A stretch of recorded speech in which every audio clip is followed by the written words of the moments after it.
Lots going on here, and lots of things that can affect not only our own outlooks, mental and even physical health based on the stresses, but also what can happen to your children going on. Children are her passion. From Prima Pediatrics, I have Dr. Shelly Feldman with me. Good morning. Good morning. And lots of things in the headlines that we can sometimes digest, and either sometimes it stresses us out, or maybe we have an outlet to shake our fist with our friends, or put that out there on social media or whatever, and kind of relieve some of that anxiety that we feel about what's going on, especially in light of some recent headlines. But kids don't always really know how to process that and know how to really do anything other than just kind of internalize it. Is that right?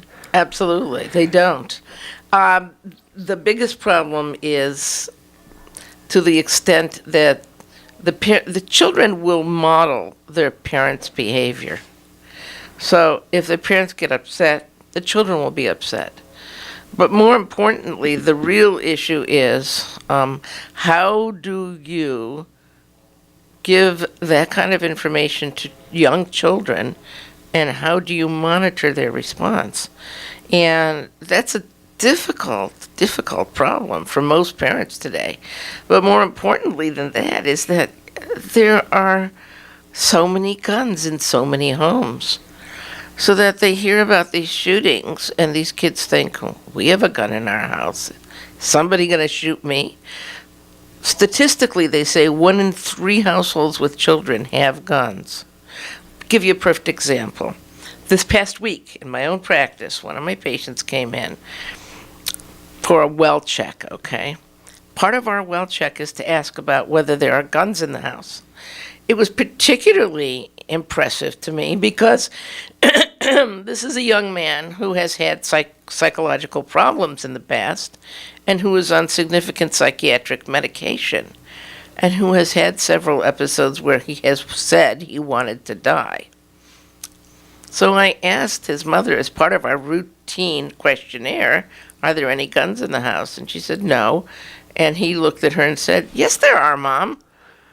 And she said, well, really? He said, Dad and I go shooting at the range. Oh, that's true. I didn't think of that. So evidently there are no less than 7 guns in that household. Wow. None of them locked up. Some of them with ammo in them. And this young man said, I know we're not supposed to touch those. For goodness sake, no, you have to be very careful with it. I've gone shooting with my dad, and he's taught me about it. This is also a young man with significant psychiatric problems who right now is doing very well. Let's see. Is it possible he could become the shooter in Orlando in another 10 years? Is it possible that he'd access his father's guns for that? You betcha. And even in that idea, now this is a young man who's a minor, the idea that just parental common sense about the ideas that, okay, he's on medication now, he's doing all right, but perhaps we should maybe consider locking these up, or at least keeping the ammo separate from there. And have you had a conversation with them about that? Or? Well, I certainly did that day. Oh, bad. Okay. I looked at his mother and I said, okay, let's get a few things straight. There will be, as of this evening, no more guns in your household, period. 0. Your husband may keep 1 gun in an undisclosed place, about which neither you nor your son will know, locked up, unloaded. Are we very clear about that? Because she was clueless.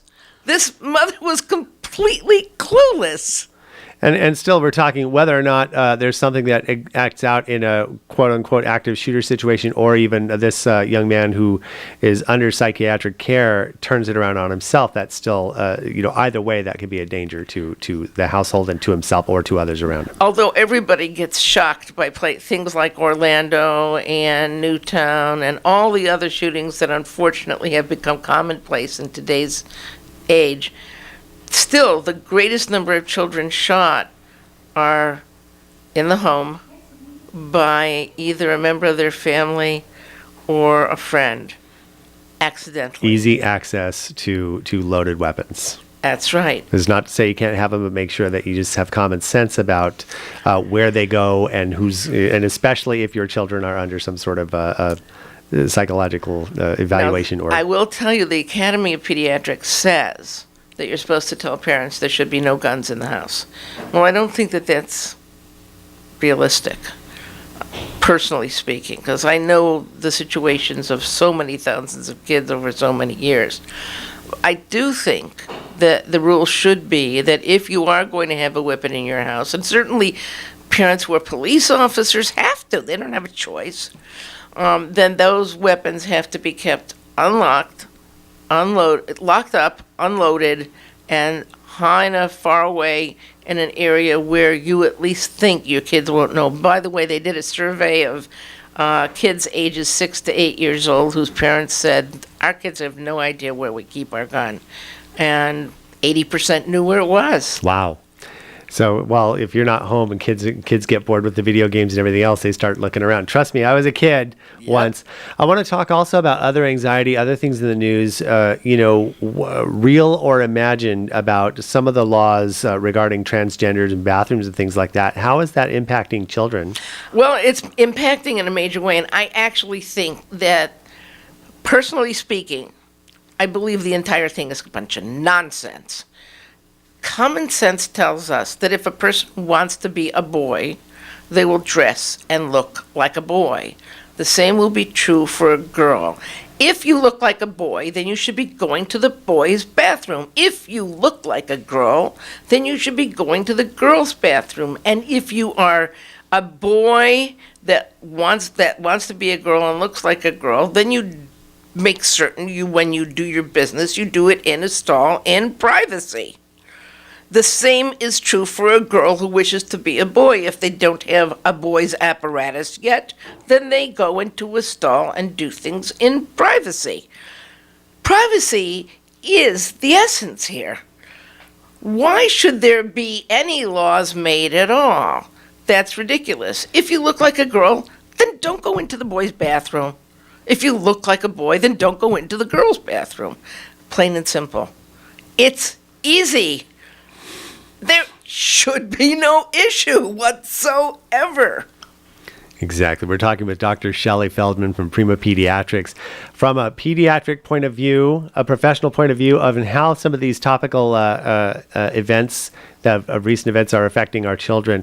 I want to talk a little bit about the level of service that you do. This is general pediatrics. Yes, we do general pediatrics. And also, of course, advice on making sure that the wellness on several levels, not just like coughs and colds, but also psychiatric. What's their safety level? How is their mindset getting out into the world? So it really is a multi-layered level of care that you're providing children and of course their parents in advising how to keep them safe all the way through adulthood. Absolutely. That's exactly the way it should be. And what is the best way to contact you for an appointment?